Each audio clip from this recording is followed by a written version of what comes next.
ക്രൈസ്തവ സഭകളുടെ പ്രതിഷേധങ്ങൾക്കു പിന്നാലെ കൊച്ചി മുസ്ലിസ് ബിനാലയിലെ വിവാദ ചിത്രം നീക്കി.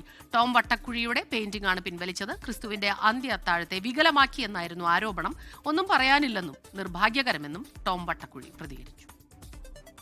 ബിനാലയുടെ ഭാഗമായ ഇടം പ്രദർശനം നടക്കുന്ന ഗാർഡൻ കൺവെൻഷൻ സെന്ററിലായിരുന്നു ടോം വട്ടക്കുഴിയുടെ പെയിന്റിംഗ് ഉണ്ടായിരുന്നത്. ഇത് യേശുക്രിസ്തുവിന്റെ അന്ത്യ അത്താഴത്തെ അപമാനിക്കുന്നുവെന്ന് ക്രൈസ്തവ സഭകൾ ആരോപണവുമായി രംഗത്തെത്തി. ആവിഷ്കാര സ്വാതന്ത്ര്യത്തിന്റെ പേരിൽ അപമാനിക്കുകയാണെന്ന് സീറോ മലബാർ സഭ കുറ്റപ്പെടുത്തിയിരുന്നു.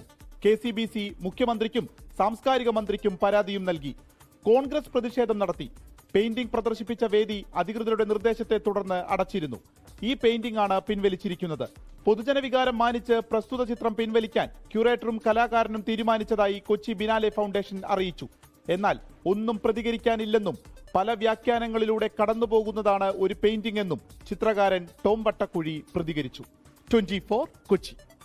ലോകത്തെവിടെയായാലും ഏത് സമയത്തും 24 വാർത്തകളും ഓഗ്മെന്റഡ് റിയാലിറ്റി പാക്കേജുകളും എക്സ്പ്ലെയിനറുകളും വിശദമായി കാണാൻ ഞങ്ങളുടെ യൂട്യൂബ് ചാനൽ നിങ്ങൾക്ക് സബ്സ്ക്രൈബ് ചെയ്യാം.